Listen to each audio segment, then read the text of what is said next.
I am legit so tired of feminism. It is such a scam.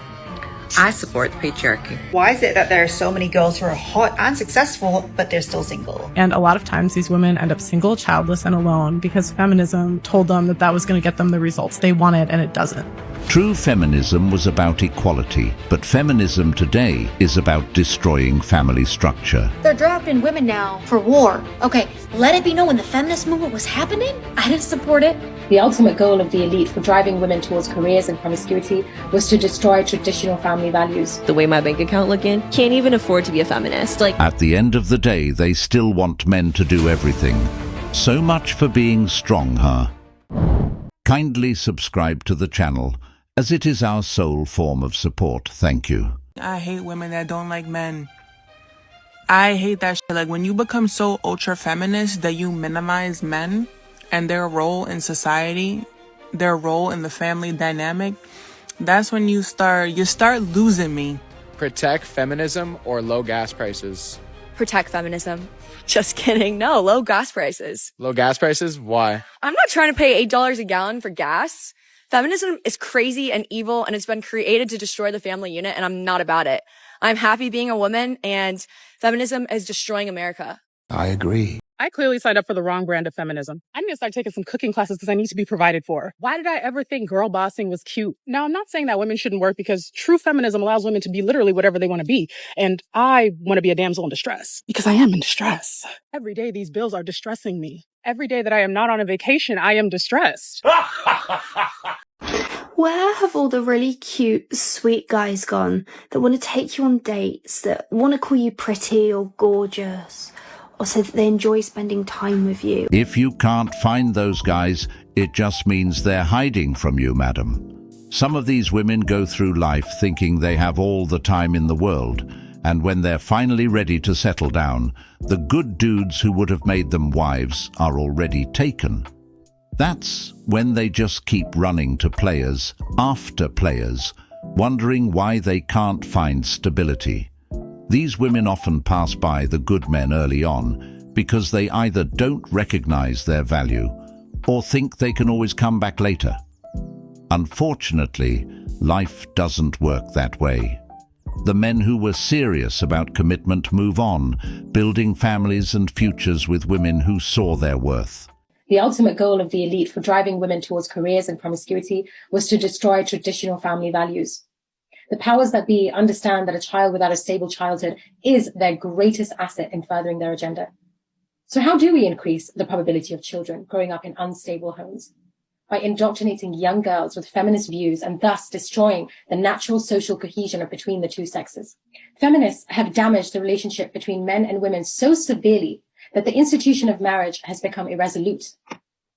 It is a radical, bigoted movement which has made it even more difficult for not only men to progress in society, but also for women themselves. In dating, it's been ruined. I haven't met a woman who isn't promiscuous in the past 5 years, and now they are reaping what they sow, as many are complaining they can't find a good man. Feminism has undeniably influenced modern culture, but in many ways, it has steered women down a path that ultimately harms them. The idea that sleeping around is empowering, or that it gives women more choices, is one of the most damaging narratives being pushed.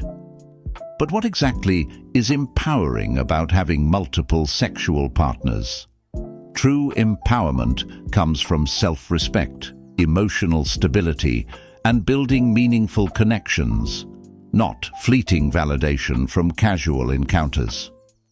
Many women are being sold the lie that promiscuity equates to freedom, but in reality, it often leaves them feeling used and undervalued. At its core, this ideology preys on insecurities, convincing women that chasing short-term thrills and instant gratification is a substitute for long-term happiness and purpose. Instead of being empowered, many women end up feeling lost, wondering why the lifestyle that was supposed to bring them joy has left them empty. If we lived in a matriarchal society that was run by women, what would the man's role become? If I'm being totally honest with you, I don't think it would flip. I think it'd be the same concept because there are things that men can do that women can't, and there are things that women can do that men can't.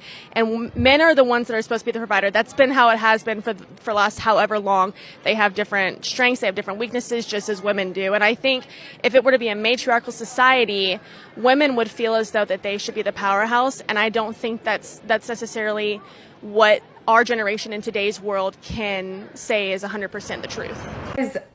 I've been single for 3 years and I've gone on probably 400 first dates, and my friends can back that up. And I have not been able to find a connection at all with anyone.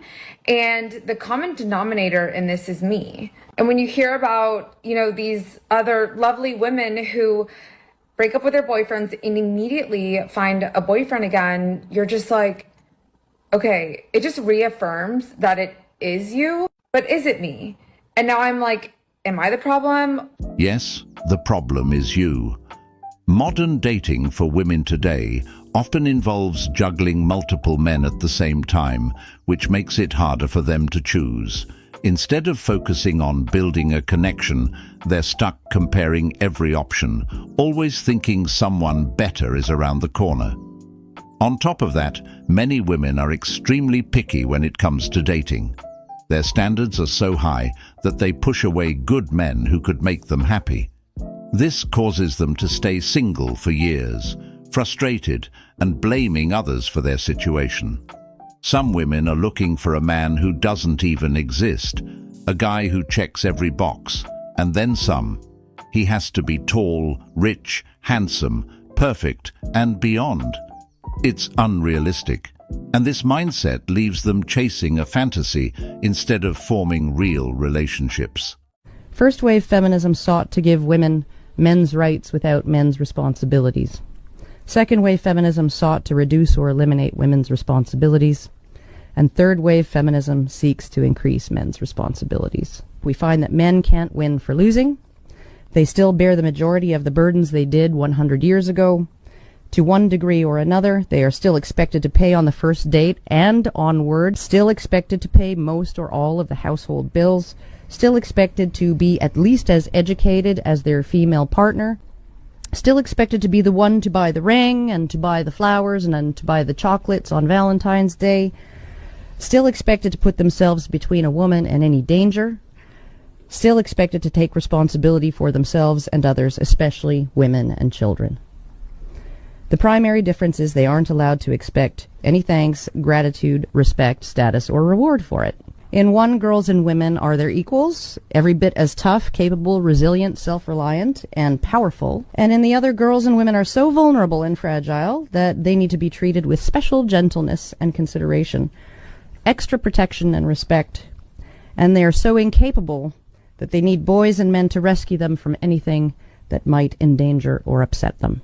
Men owe it to us for how horrible men were in the past. I'm just here to ask, what the hell are we doing to our boys and to our men? I mean, the proof is right here. This is exactly why American women are finding themselves single more and more every day. It's also the reason why so many men have checked out of dating entirely. The modern dating landscape has become incredibly lopsided, with men expected to carry the load, bear the heavy burdens, and still be told they need to do even more. It's absolutely insane. Even when men go above and beyond, working hard, paying for dates and doing everything they can to show effort, they often get little to no reciprocation. Instead, they're met with entitlement and ungratefulness, as if their efforts are simply the bare minimum. Many women today have been sold a false narrative that they're the prize. So they sit back and expect men to do all the work without contributing anything meaningful to the relationship. They want men to provide, protect, and commit. But they don't think they should have to bring anything to the table in return.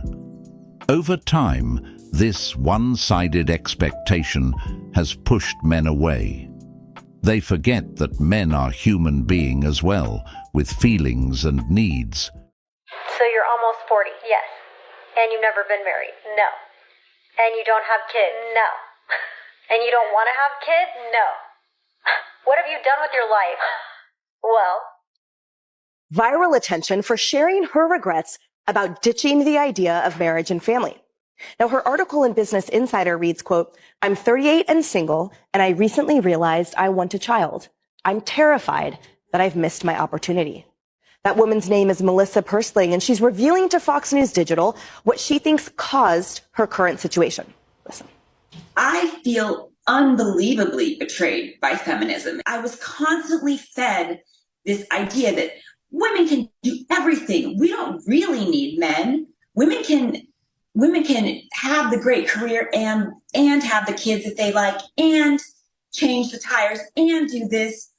I mean, I grew up thinking, and men are great, but like I can do all the same things. I do feel in many ways betrayed by that line of thinking. I kind of want to go back to some of those teachers and coaches and say, what the hell did you mean by that? Because women can't do it all. We can't. They all make noise when they're still younger, but after getting older, they realize things are different. Feminism is just an agenda to destroy the family. Sadly, women aren't mature enough to recognize how toxic feminism is until it's too late. Zero accountability. She blames everybody and feminism, but not herself. What's truly sad about this is that many women will eventually come to this realization, but only after wasting years of their lives chasing the lies feminism sold them. By the time they wake up, they've often given their best years to a lifestyle that left them unfulfilled, lonely, and questioning where it all went wrong. They're told that prioritizing independence and rejecting traditional values is the path to empowerment. But in reality, many of these women find themselves with little to show for it except fleeting experiences, broken relationships, and a deep sense of regret. They realize too late that the freedom they were chasing wasn't truly freeing. It was isolating. It's a heartbreaking cycle because at its core, feminism didn't just mislead them, it robbed them of the chance to experience the fulfillment that comes from meaningful connections, commitment, and family. But at the same time, it was them who made that decision to follow along with it. So entirely, the fault lies with them. Why is it that there are so many girls who are hot and successful, but they're still single? I read every dating book under the sun. This is what they said. The first reason they're single is because of something called hypergamy. That means we tend to want to date up, which means women tend to want to date a guy who's got more money and social status than her. This doesn't make women shallow. This is just evolutionary. So as you can imagine, if a woman is already making six figures and super attractive, the chances of her finding a man who's even more career successful and makes more money and has more social status and meets her high standards is going to be extremely slim. The second reason is because most women who are super career driven lead with their masculine energy because it's what's got them career success. Whereas what attracts high value men isn't career success in a woman, it's a woman who's in her feminine. Feminism is killing this country. Can you be more specific? Feminism has taught us to hate men and to fear men because capital profits off of my fear as a woman. If I'm afraid of men, they can make a profit off of that. There's a gender war because men are the underdogs right now. Men are the ones being told you're feared, you're wrong, everything you do is wrong, go make money, don't show emotion, BBB. Women are making a rise to the top. We've over-feminized so much and included women so much, which is great, but we don't have to tear men down to include women. So why is there so much talk about male privilege? Because for a long time there was male privilege, and now the script is flipped. Now women are the ones with privilege, but no one's ready to hear that. But why are we still talking about male privilege? Because no one's ready for it. We're not ready to make that change. We're seeing more women in films, more women in power. The amount of jobs that I have seen that say women only is ridiculous. In an effort to hire more women and get them hired and include them, we've excluded men. The fact is that toxic feminism is teaching women that they can be better than men, or even stronger than men.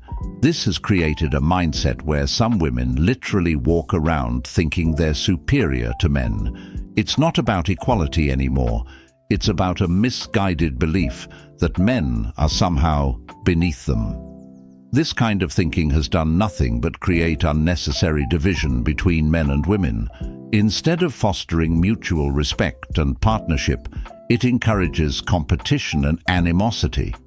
Women are being told they don't need men for anything, that men are disposable, and that their value lies only in proving how independent and dominant they can be. What's even more damaging is that this superiority complex blinds some women to the strengths and contributions men bring to the table. Men and women are meant to complement each other, not compete for who's better. Gender equality until it's time to shovel the snow. I was gonna do it. Shut up. You know what we don't talk about enough is how badly the girl boss era affected millennial women. When I was like 23, I was like, my biggest goal in life is to run my own business. And I was like, I'm going to create a media company. I'm going to do X, Y, and Z, right? And then as I got into my 20s and I was like, oh shit, finding a job is hard. Being an adult is hard. And all the fucking girl boss feminist bitches lied to me. I thought I was looking for my dream job. I was like, this is my dream job. I wanted to work at like BuzzFeed or whatever. And now I'm just so tired. And I'm like, I don't even know if this is what I want to do anymore. You know, I always thought I was like meant to work in media. And I do, and I'm really grateful for it. But I'm just like, why am I not allowed to just vibe? Like, I don't want to do this anymore. That right there is what third-wave feminism sold to women. The idea that they can take on the responsibilities of men and be a girl boss, running the world without needing anyone's help. It painted a picture of independence that seemed glamorous and powerful. But the reality is, many women who bought into this lifestyle secretly hate it. The constant grind, the pressure to outperform men, and the overwhelming burden of doing it all alone aren't as empowering as they were promised. Instead, it leaves many women feeling exhausted, unfulfilled, and questioning if this is really what they wanted. They've been told that being a girl boss means sacrificing traditional roles like being a wife or mother. But as the years go by, many realize they've traded true happiness for a career-driven identity that doesn't fill the void. That right there is something many girl bosses are experiencing. Why is it so hard to be a woman with traditional values in a culture that hates that? Here on Sunset Boulevard in West Hollywood meets Beverly Hills, women go to work, which is what I'm doing right now. It's just the stupidest thing, not what I should be doing. What I should be doing is home, supporting my husband while he leads me and I submit to him. And also pregnant, and also gardening, and also cooking and cleaning and raising little babies and, you know, doing charity work and looking hot. That's what I should be doing. I should be like shopping lingerie so that my husband can come home and have sex with me, pay the bills. But instead, I'm going to a job, which I love, but it's a job. And let's just be honest, wasn't really meant for this. You'd think that after hearing this, many of these feminists would support this woman, right? But instead, they did the opposite. They shamed her in the comments. It's crazy because for years, feminism has claimed to be about choice and empowerment. Yet, when a woman makes a choice to embrace more traditional values, they're quick to tear her down. It's like the message has been lost somewhere along the way. Now, I'm not sure how traditional this woman truly is, because nowadays a lot of women tend to turn to traditional values only when things get tough. They look for help or comfort once they realize the independent woman path isn't as fulfilling as they thought. But still, this woman stands by values that many good men are looking for, and this is a woman who qualifies in their book.